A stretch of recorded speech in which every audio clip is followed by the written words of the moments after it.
Welcome back, y'all, to another episode of Backseat Noise with Cult Love, episode number 8.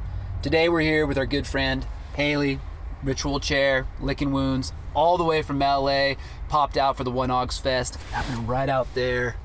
And we're so excited to have you here, Haley. I'm really excited to have this interview. I'm very, very excited. It's serendipitous. You're like a perfect person to have on this, so it's awesome to have you here, and I really appreciate you taking the time to hop in the back seat with us. So for those who don't know, can you tell us a little bit about your Ritual Chair project, as well as Licking Wounds, and honestly any other creative or artistic endeavors you have going on? Yeah, so with Ritual Chair, I created that in 2017. It was kind of a byproduct of a lot of things going on in my life, between like being in a sorority and leaving that and finding it very humorous, and as well as just like my own personal things I was going through.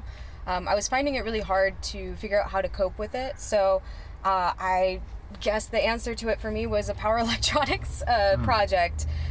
With that, through starting Ritual Chair, I had friends, including Sarah Reck, who then posted Post-Stacy, which was that album about being in a sorority, and it blew up. So that's how I met Matt Hex, who I have a project with, Licking Wounds, and many, many other people. That's how I've been able to be on so many fests in Tulsa and Detroit or Kansas City, and just like being able to learn and like really just experiment more with sound with Matt. And then even with I had a project that I should probably bring back called Cult of Mary, that was more of a dark ambient, but those are the current projects that I have going on. That's super sick. I remember when Post-Stacy came out, and it was like a very refreshing take on power electronics, which is such a tired kind of edgelord genre in like the 21st century, or certainly the part that we're in. So I feel like you really brought like a really, like I said, fresh spin on the genre that resonated with a lot of people, that didn't feel so like edgy, fantastical, and I think really felt authentic and spoke to like a lot of issues and personal experiences and troubles that people themselves had. That wasn't just like serial killers or pseudo-fascistic worship. So it's like it was very innovative for the genre, in my opinion, and your attention you received for it was well deserved. Yeah, thank you so much. Yeah, that was kind of my whole goal, is like, of course I've listened to all the greats, right? We have like White House. I love White House, and most of us have listened to Buyer's Market, probably less marketable now, but I listened to Buyer's Market, I listened to all these things, and I realized like there's so much exploitation of the pain from people, like when it comes to like sexual trauma or anything like that like, why don't I tell my own story and like not only have a kind of therapeutic aspect to releasing stuff like this, but also being able to kind of interface with people in shows. Like, just even doing tapes, of course people reach out, but in shows, being able to express all these raw emotions, watching other people cry with me, and really just kind of a shared pain and a shared understanding, and realizing that it affects far more people than we're really ever willing to admit. So for me, the edginess has always been fun, of course. Like I love listening to a fun album. Come on. Yeah. But I think it's also like one of those things where noise is an expression for anybody. So, hey, if I want to talk about my personal stuff, I'm going to talk about my personal stuff. Right. And was it, if I recall correctly, did you perform at the 2018 Tulsa Noise Fest as Ritual Chair? The 2019 one. The 2019 one. 2019, I was both Ritual Chair as well as Licking Wounds. For 2 Licking Wounds sets, right? Yeah. Right, because you did the collaboration with the Rita, of course. Which is crazy. Extremely memorable. Well, I remember, but the Ritual, they were all really good performances, but I do remember the Ritual Chair one specifically being like extremely impactful. And again, like you kind of had such like, not just with like thematic content, but a very refreshing sonic approach to a lot of like power electronics music. So around the time of like Post-Stacy, or you beginning to record noise music, did you have an inclination towards like extreme electronics at that time, or did you kind of happen upon it as like an outlet? Because I guess, stereotypically speaking, a sorority girl isn't usually what people associate with harsh noise or extreme, quote unquote extreme music. Yeah. So I guess like, how did you land on that, and did you already have like kind of a pedigree for that in your life?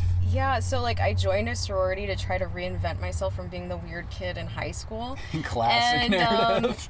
So it turned out like, of course I have friends from it still, but I was not fitting in. And even when I first started college, I immediately got just folded into the San Pedro like goth scene and stuff like that. So I was constantly going to shows. I've been going to shows for a long time, even by myself. When I didn't have boyfriends, I was always out and just going to stuff. So like for me, like influences was I saw Susie from Podblots live, and just like seeing her perform and hearing that sound. And of course, like I knew about noise, I knew about power electronics, and then being able to actually go from like bigger names to then going to like Coaxial, which is a venue in Los Angeles, and seeing like Pedestrian Deposit. That blew my mind. In 2017. I was like, they're just so good. It kind of made me go, I want to create my own sound. I want to create my own expression from what I see in LA happening at that time. So 2017 was just such a crazy time for noise. I got to just experience so much, and then kind of start figuring out what sound I wanted to make too. That's very cool. Were you surprised when Post-Stacy got the amount of traction it did? And did you feel like there was like any really positive experiences that came about from that, or any negative ones that really stick out in your mind? I know like just any sort of like internet attention, no matter how small or niche, it can get kind of weird sometimes. Yeah, and for me, it was just shocking. It was kind of confirmation, because of course my friend Sarah was like, this is really good, and I'm like, okay, like she's my friend, and then her posting it, and like then it turning into this just snowball effect of just continually getting, you know, recognized by people that I really, really admire, made me go, wow, I really did something right. Of course, there's some haters, but you know, that's to be expected. I feel like you're not doing enough if you don't have at least one hater. I have had a couple over the years, not on purpose. And if you have beef with me, I'm sorry. I don't want to have beef with you. To be honest, I really don't. But at the end of the day, this is one of those things where Post-Stacy really set me up to feel okay with then making the album Ashamed, which is like incredibly personal.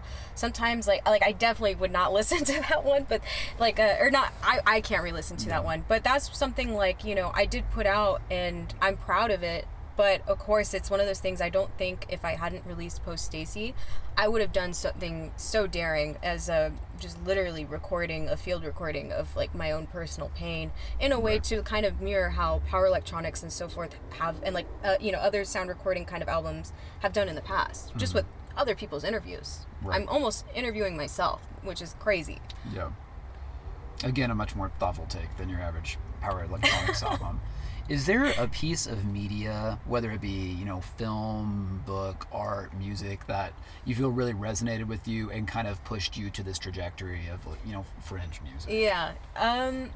You know, I think honestly what ended up happening is I was just such the weird kid. I was online a lot and looking into to stuff, like new stuff. And, you know, I got really into just like niche games and like ambient music, and it just kept escalating. But I really do think I have to attribute a lot of what I do to Susie from Podblots, as well as I really like this track by the German Shepherds, and I also like Coil. I really love how their vocal delivery, and that definitely has 100% influenced how I do vocal delivery, that really slow paced, make you think, make you feel really tense. You know, it's a showing of emotion, not just in person, but as well as recording. Like, I don't want you to feel good. Like, you really shouldn't be feeling that great when listening to my music. And I think that's like something to think about. I think extreme music is something that really focuses on what is forward in your brain. Yeah. So, you know, of course there's some fun albums, but I think a lot of music, especially noise music, is not meant to be comfortable. I think that was really eloquently said. Very, very well said. What's favorite performance you've seen? Oh my God.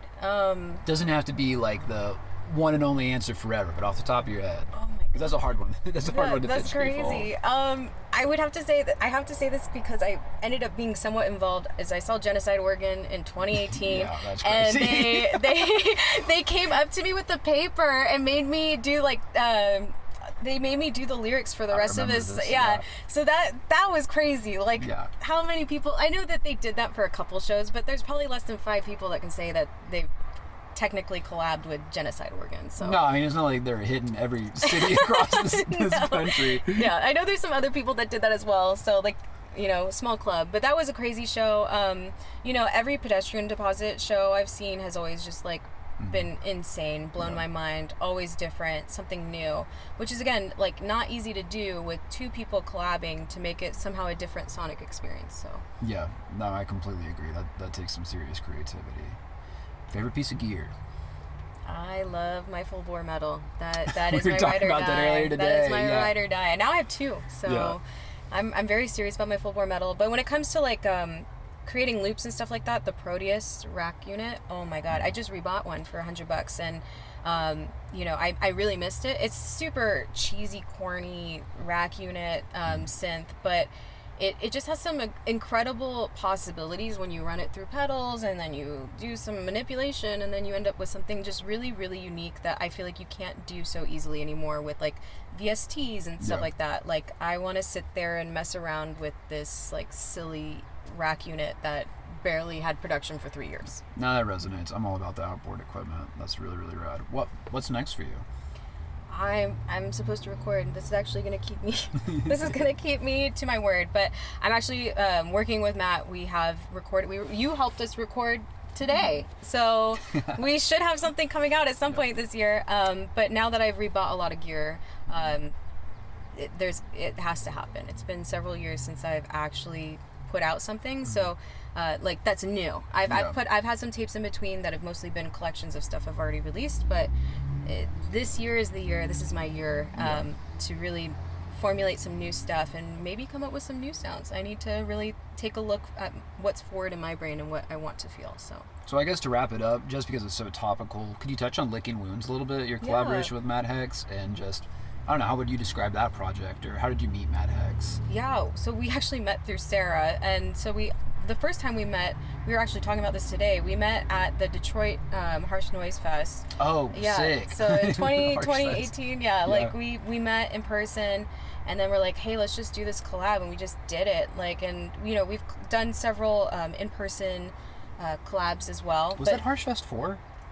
Yes, if it was 2018. And that was your first time ever performing, like, as together? Yeah. Wow, that's so crazy. We just did it. You know? And like Matt, he's so cool. He's always down for everything. And so he's literally right there. He's there he is, the man, the myth, the legend. I'm not just saying it because he's right there, but he is like seriously just been such an inspiration and such a push as well to like really do something new. He's a master what he does. He's always teaching me new stuff, and it's just it's always really a great time to work with him, and as well as he's my friend, so it's even better. Yeah, well, not to pile on to the Matt Hex love sesh, but anybody who knows the Cool Love crew knows that we all fuck with Hex. Yeah. Dude is a powerhouse. Yes. Well, Haley, thanks so much for doing this with us. Yeah, thank you so much for interviewing me. Oh, are you kidding me? It's a treat. Thanks for being here. We'll be right back with some noise.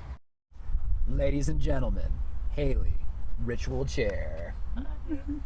Okay, let's fucking do it.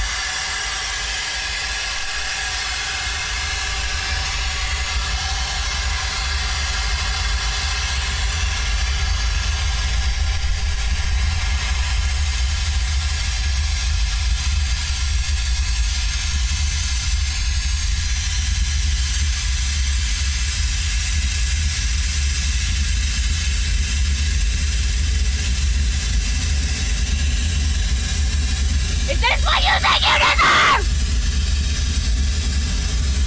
Is this what you wanted?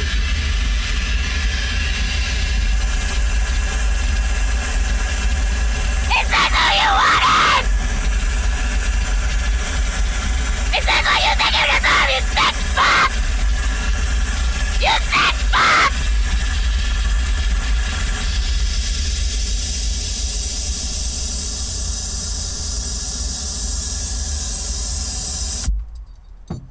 Wow. Hell yeah. Thank you, Haley. Appreciate it. Simple and to the point. That's my favorite. Shouts out George for manning the camera today. Shouts out Max Hex with the J. Yeah. Thanks, y'all.